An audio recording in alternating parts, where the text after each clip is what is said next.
Hello, everybody, and welcome to the LFC Transfer Room YouTube page. My name is Stephen, and welcome along to our predicted 11 for our Premier League clash midweek against Sheffield United. Thank you guys so much for joining us. Please make sure that you hit like and subscribe if you haven't done so already, and make sure your notification bell is on for all future streams and videos so that you never miss out.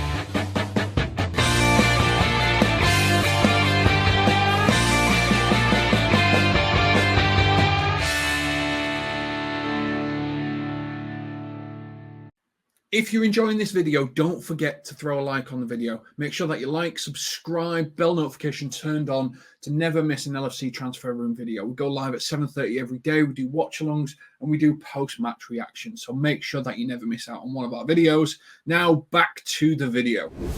So without further ado, we will get into our predicted 11 for this clash against Sheffield United, and we'll start with our goalkeeper. So in goal, I have Caoimhín Kelleher. He starts obviously due to Alisson's injury, but with an update on that, we have received information that Alisson is back in training and he should be back for the Palace game, which will be hopefully this weekend. If not, he will be back exactly for the United game, well ahead of schedule. He's back training with the first team, so that's positive thoughts straight away. It's positive actions. It's brilliant. It's fantastic. You love to see it. Not to say that Caoimhín Kelleher has been performing badly, but when you have the best goalkeeper in the world ahead of you, that you want to get him back as quickly as possible.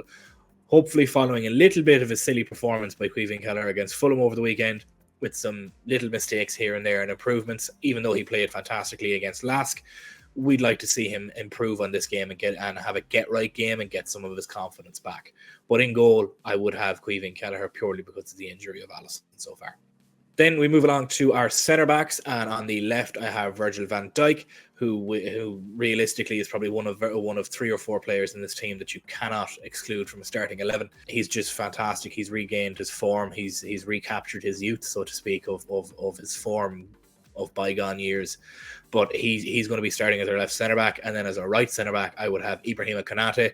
As much as I would like to start Kwanzaa in this situation, I think Konate needs a run of games, purely because to get him out of the injury bug, he needs playing time to improve and get back on form and get his legs back under him again. This is following the injury to Joel Matip, and he seems to be out for a long time. No confirmed reports yet on how long that may be, but Jurgen Klopp has mentioned that it will be a long one. He's confirmed that it won't be a short one, so you can take that whatever way you want it. But I would have Ibrahima Konate in there just to get some legs under him. We have Kwanzaa and we have Joe Gomez as well that could come in and fill in there if Ibrahima Konate can't go for a full 90 minutes. Then with our fullbacks, we have the wonder boy himself in Trent Alexander-Arnold, who will be starting on the right. What more can be said about this player that already hasn't been said? He's performed fantastically against Fulham. He quite literally dragged us to 3 points in that game, and you could not fault him in that game, to be perfectly honest. I found no faults in his game. It was a 10 out of 10 performance for me. I'm going to give him the 2 goals because that free kick was just sensational, and then his winner in the 87th minute or 88th minute just sent the whole of Anfield into absolute hysterics, and it was beautiful to watch. I know I was at home shouting and roaring as well, so it was fantastic to watch. Then on the opposite side to Trent, we're going to have Kostas Tsimikas, who has been fantastically playing very, very well of late. Since Man City, where we were all a little bit worried about how he would perform following an international break, more game time has seemed to feed his confidence, has seemed to solidify him more into that role as it is at the moment. And you'd hope that's the same for Kelleher going forward, that more game time he gets better with. But if Kostas has anything to go on, it's a positive formula to look at. So Kostas is going to be in as our left back.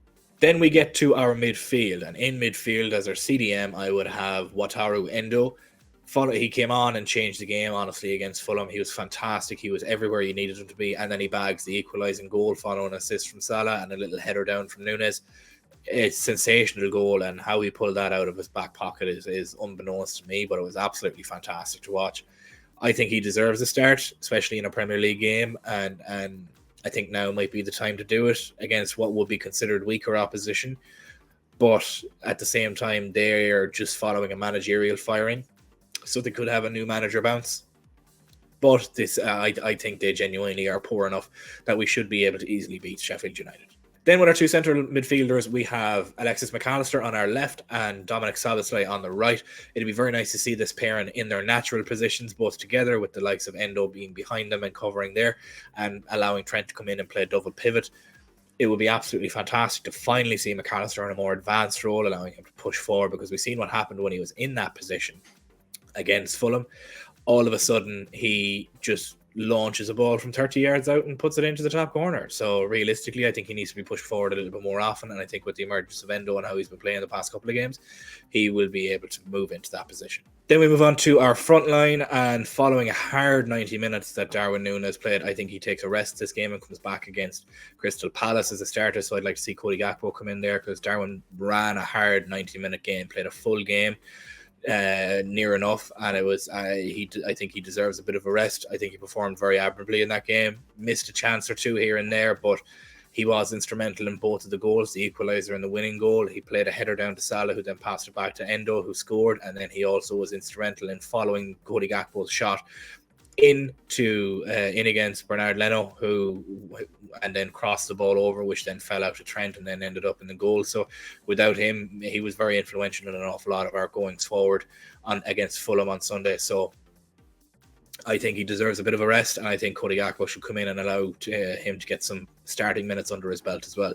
On the left then, I'd have Luis Diaz. Was a bit of a quiet non-starter for the game against Fulham. However, I think this is a perfect get-right game for him. Sheffield United give away a lot of their goals down the wings, and both himself and Salah, who'll be starting on the right wing, could very easily see themselves bagging one or two each in this, hopefully. And then, obviously, on the right wing, it goes without saying, we start Mohamed Salah. He's on firing form. He's awaiting his 200th goal. So what better opportunity to get it against Sheffield United, considering that these guys let in a lot of their goals down the wing and not so much through the centre, which is another reason why I'd sort of rest Núñez and let Cody Gakpo come in and play a bit of facilitator with his back to the goal in a false nine role, and allow Mo Salah and Luis Diaz to tee off against Sheffield United's defence.